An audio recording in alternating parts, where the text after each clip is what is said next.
Good evening and thank you for staying with us right here on Voice of the People, 90.3 FM. My name is Esther Wachuku and these are the top stories. Senate confirms Justice Kudirat Kekere-Ekun as new CJN. ASU threatens federal government. Court stops PDP National Working Committee, Governors, Board of Trustees from dissolving pro-Wike ESCOs in Rivers State. Labour Party lawmakers reject Aide governorship election results, claim rigging. Interior Minister orders probe into alleged bribery in correctional service. Lawyer knocks Yahya Bello mocks his arrival at EFCC office. Details now.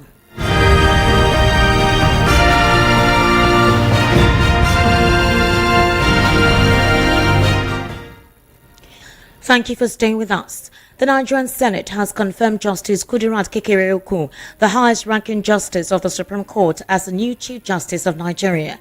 Kekere-Ekun, the 23rd Chief Justice of Nigeria, received confirmation today following a rigorous 2-hour question and answer session with senators. Justice Kudirat has been serving in this role on an acting basis since August. During her screening today, Kekere-Ekun was joined by members of the judiciary from different courts and her relatives. The screening process commenced just over 24 hours after President Bola Tinubu reached out to the Senate requesting that they proceed with the confirmation of Kekere-Ekun as CJN. Elsewhere, the Academic Staff Union of Universities ASU has issued a 14-day ultimatum to the federal government to meet its pending demands as contained in the agreement between both parties or risk facing a fresh strike action. ASU, in a statement today by its president, Professor Emmanuel Osodeke, accused the federal government of not showing commitment to executing the agreements with the union, some of which date as far back as 2009.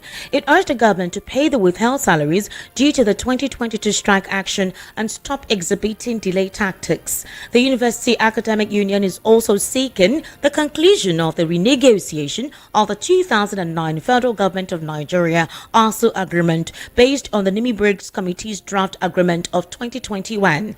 ASU, in a statement today, said if its demands are not satisfactorily met in 2 weeks' time, its members will embark on strike, which would cripple academic activities in the nation's public universities.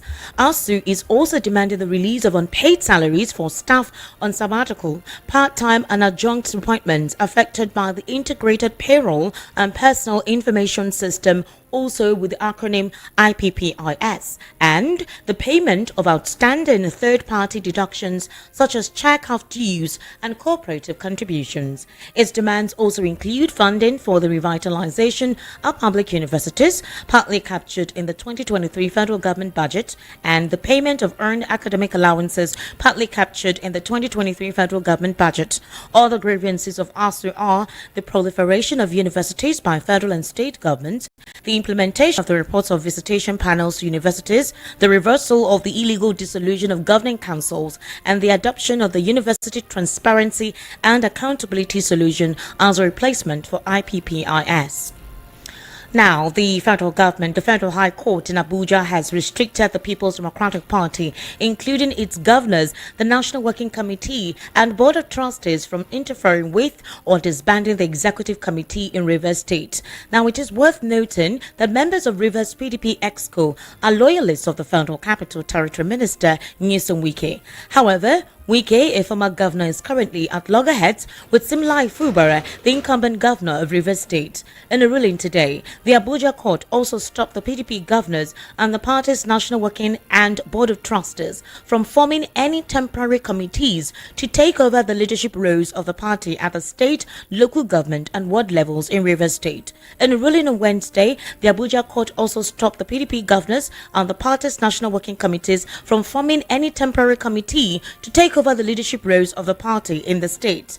Now, this statement was made by Justice Peter Lifu while ruling on a case filed by the PDP Rivers State Executive Committee led by Aaron Chukwemeka and his local government and ward members. Justice Lifu also directed the PDP National Organization and others to refrain from interfering with or dissolving the leadership positions of the PDP in Rivers State that were elected during the recent party congress. Now, in a formal order, the court had stated that the the leadership of the Rivers PDP executive committees at the state, local government and ward levels should not be cut short by the defendants. Also, the judge ordered that the defendants must not allow any other group or individuals to substitute its duties and responsibilities of the PDP, state, local government and ward officials elected between July and August 2024. In his decision, Lee Fu, after reviewing the evidence presented by the plaintiffs, prohibited the Independent National Electoral Commission (INEC) from recognizing or accepting any individual or groups other than those who were elected in the state, local and ward elections of the PDP in Rivers State. At the same time, the judge directed the plaintiffs to submit a new claim of indemnity for all the defendants in the event it is found that the restraining orders against the defendants should not have been issued. The court has scheduled a hearing for the motion to notice filed by the plaintiffs against the 9 defendants for October 4, 2024. Now, members of the Labour Party in the House of Representatives have vehemently rejected the outcome of the Edo State governorship election, which saw Monday Okpebholo of the All Progressives Congress declared the winner by the Independent National Electoral Commission. According to INEC's returning officer, Professor Farouk Kuta, Okpebholo secured 29,667 votes, defeating his closest rivals, Asue Igodalo of the People's Democratic Party and Olumide Akpata of the Labour Party, who received 247,274 and 22,463 votes, respectively. At a press conference held today at the National Assembly complex, House Deputy Minority Whip Chief Ozodinobi, representing the Labour Party's 32 lawmakers, condemned the election process. He asserted that the party's candidate was unfairly rigged out of the race, calling the election exercise flawed and lacking credibility. Now, it has come to light that the Independent National Electoral Commission, INEC, manipulated the election results of the just concluded Edo governorship election. In a recent development released today via News Direct, this development indicates what a lot of individuals have actually stipulated concerning what transpired at the election day on Saturday. Evidence from INEC's own INEC result reviewing IRF platform, designed to ensure transparency, shows discrepancies between the actual results recorded on the platform and the final results announced by the Electoral Commission. The discrepancies have solidified the verdict of various election observers that the results were manipulated in favor of the All Progressives Congress candidate, Senator Monday Okpebholo, over the People's Democratic Party candidate, Asue Igodalo. The IRF platform, a tool introduced by INEC to ensure real-time access to election results at the polling unit level, is meant to foster transparency and accountability. However, in the case of the Aide governorship election, the platform appears to have been abandoned or manipulated to benefit an opposition political party. Detailed analysis by News Direct of the results posted on the IRA platform as of September 21, 2024 reveals glaring irregularities compared with the official results announced by INEC on September 22, 2024. Across several local government areas in Edo State, there were widespread reductions in the PDP's vote totals and corresponding increases in the APC's votes. In Akoko-Ado, our results show that the PDP has secured 20,101 votes. However, when INEC announced the results the following day, the PDP votes had been significantly reduced by 21.07%, leaving them with only 15,865 votes. This pattern of irregularities, according to News Direct, was repeated across multiple local government areas. In Ego local government area, the PDP votes on IRA were recorded as 27,621, but this was slashed by 46.93% to just 14,658 in the official announcement. These manipulations, according to News Direct, were not isolated incidents. The trend of decreasing the party's votes of the opposition persisted across all the local government areas. Meanwhile, APC have come to debunk the claims of the PDP, stating that INEC was transparent in conducting the elections that took place on Saturday. You're currently listening to the World News at 6 on Voice of the People, 90.3 FM. We took a very short break. When we return, more news, and we'll head into a news analysis segment. Do kindly stay with us.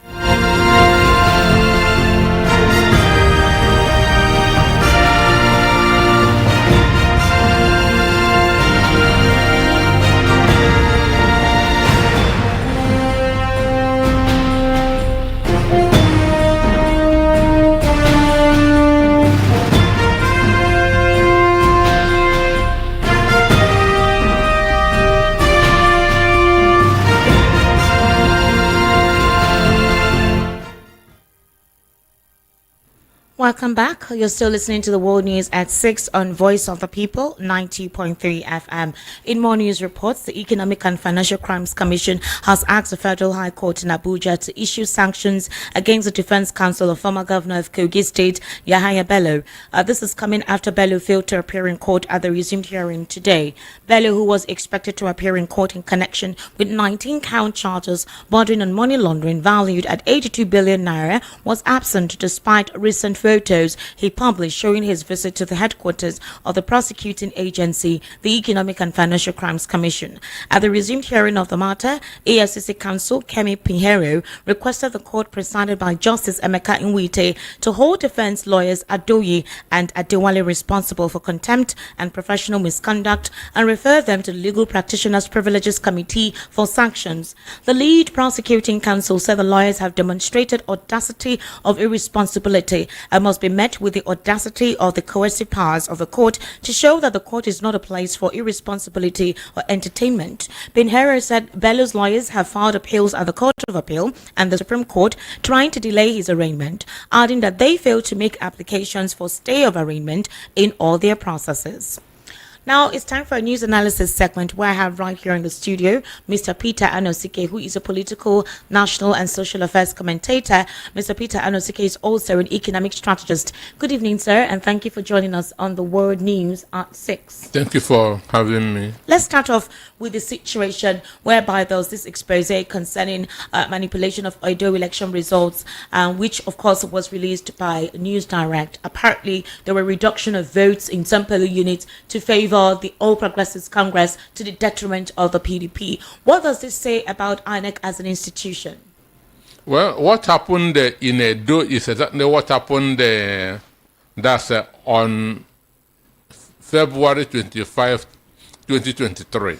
Okay. So INEC is still doing that same part of infamy because there's nowhere in the world, there is no logic, there's no reason in the world that APC will win even a councillor in Nigeria, going by what Nigerians are going through at this point in time.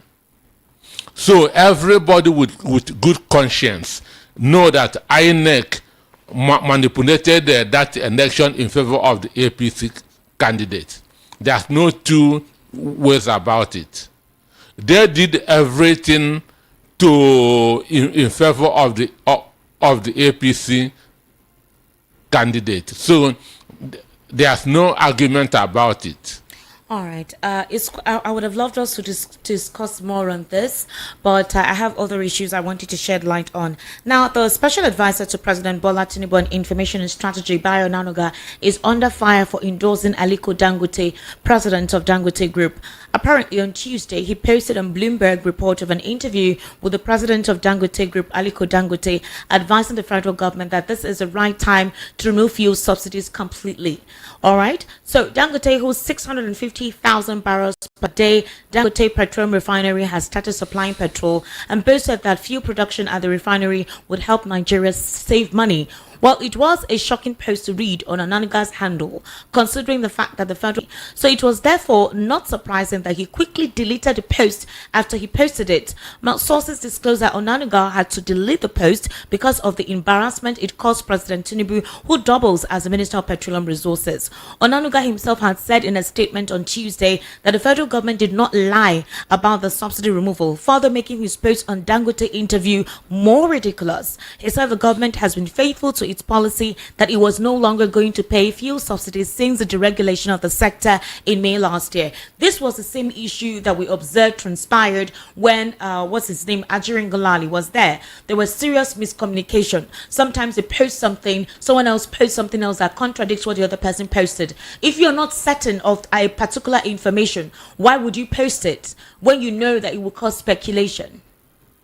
Well, what the government is doing is basically misinformation and disinformation. And when you become so deep in this, you begin to confuse yourself. So that's exactly what Bayo Onanuga is doing. Every time he's always going fishing.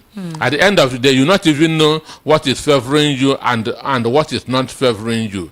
So Dangote stated clearly that Tinubu is paying subsidy and should stop paying subsidy. And this is what every other well-meaning Nigerian, even IMF, has said, that Tinubu is paying a subsidy. But the government has been living in denial. We know that Tinubu began to pay subsidy 3 months after making that statement. Because if he didn't, the ship of the country would have gone haywire. So what Dangote did is to expose them the more. All right. So or to lend his voice into this thing that they thought that they have covered. Because we're surprised when he made that statement during the Bloomberg interview. He said subsidy needs to be removed now. And when I watched that interview, I was surprised he made that statement, because we thought that subsidy had been removed. So Dangote and nobody thinks that. Nobody thinks that. Well, so that means he clarified that up to now subsidy is being paid, but it doesn't feel like subsidy is being paid even up till now. It doesn't feel like it. If you check the value of our money, because what Tinubu did, what they are calling fluctuation, simply means devaluation. So our money was devalued. So if inflation went high, understand me? Okay. So when you check the landing fuel at 1,200, that landing cost, and the fuel selling for 600 naira in the country, understand me? Then who is paying the remaining 600? That is government, and that's subsidy.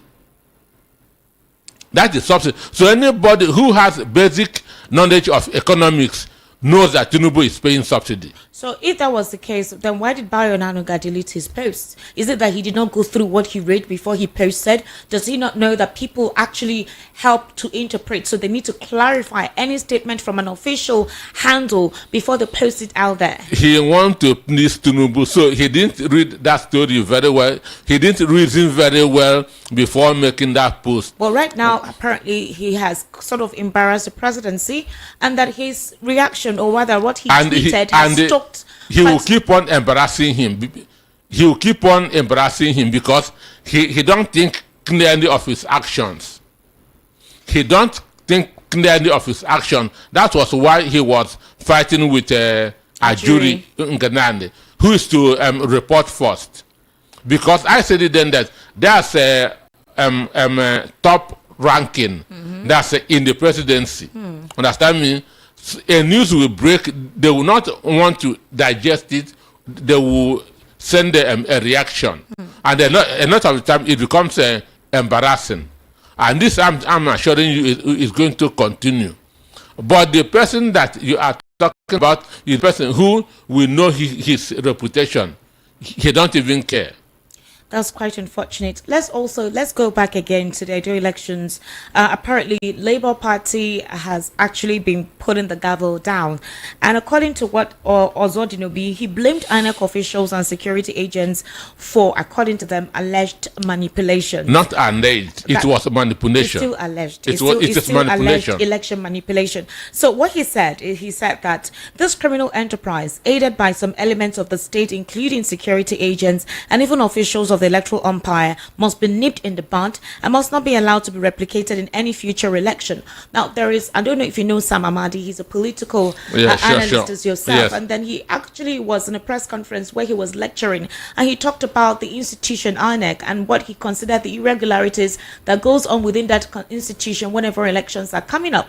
I would have loved to play that soundbite. Unfortunately, there is no time for that, possibly on the political spotlight. We'll look into it. Now, according to what Ozodinobi is saying, he said the obedient movement tsunami is coming and no person born of a woman will stop us. The commission must work tirelessly to prevent similar discrepancies and uphold the sanctity of the electoral process. So critics have said, if that is the case, what happened to Labour Party in this election? If the obedient movement think that they're strong enough, all right, to upheave the APC in 2027 when we're seeing all cycle elections like this, local government elections like this, and the Labour Party is not taking a major lead? So what exactly is the Labour Party not doing?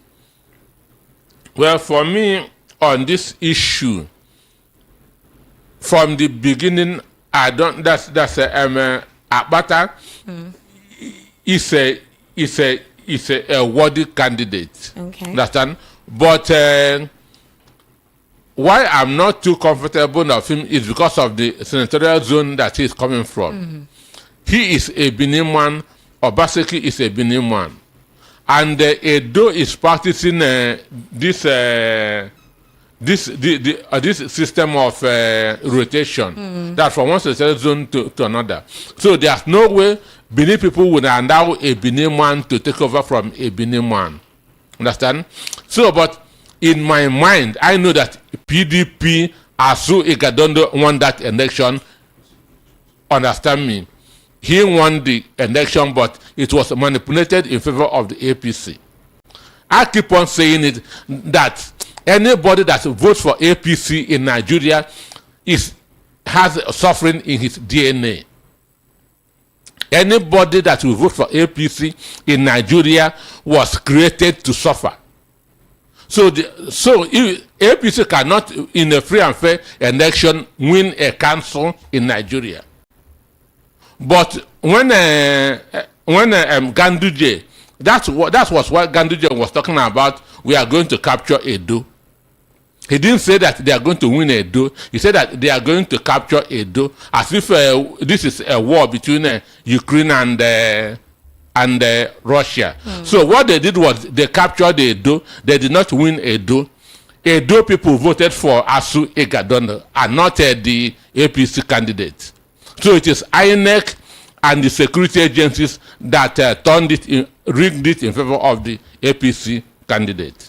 Quite interesting purview. Like, I would have further loved to ask you questions, but time is gone. Finally, I don't know if you've heard the story of Idris Okuneye, also known as Bobrisky, and Very Dark Man, exposing a certain conversation between Bobrisky and somebody while he was isolated, or rather, let's just say on the official term, imprisoned. The bribery of correctional centers, exactly. And so the Interior Minister Olubimi Tunji-Ojo has ordered a comprehensive investigation. EFCC too has ordered that those who were in charge of that case, the EFCC officials in charge of that case, should be investigated because of the alleged bribery, corruption within the Nigerian Correctional Center. And names were mentioned, although Idris Okuneye has actually come out to say that that particular voice recording or phone conversation was recorded. But you would say that even if AI is that valid right now, that voice sounded so much like him that it would wonder how one could actually doctor that texture of Idris Okuneye's voice. No, that's a device called a deep fake. So you're saying that deep possible fake can get anybody's voice. So you're saying that phone conversation could be doctored. It could be deep fake. So I'm not holding brief for him. I don't like what he's doing, but deep fake has come to stay, and it is messing a lot of things up. So you don't believe everything you hear these days. This case has gotten to the federal level, and they're asking for a comprehensive report. So this is a big deal. Is it possible that Idris Okuneye may go back to prison? Well, let them do their investigation, but all of us know that the warders are not saints. Understand me? They are not well paid. And they are not the Nigerian problem. Okay. Correctional center keepers are not our problem. INEC is our problem. Judiciary is our problem. So we should focus on our problems. All right, Mr. Peter Anosike, I want to say thank you so much. I sincerely appreciate you coming here and sharing your input on the World News at 6. Thank you for your analysis this evening. Thank you for having me. Thank you. Now, to wrap up here again, are the top stories. Senate confirms Justice Kudirat Kekereekun as new CJN. ASE threatens federal government. Court stops PDP National Working Committee, Governor's Board of Trustees from dissolving pro-Wike ESCOs in Rivers State. Labour Party lawmakers reject Edo governorship election results, claim rigging. Interior Minister orders probe into alleged bribery in correctional service. And a lawyer knocks Yahya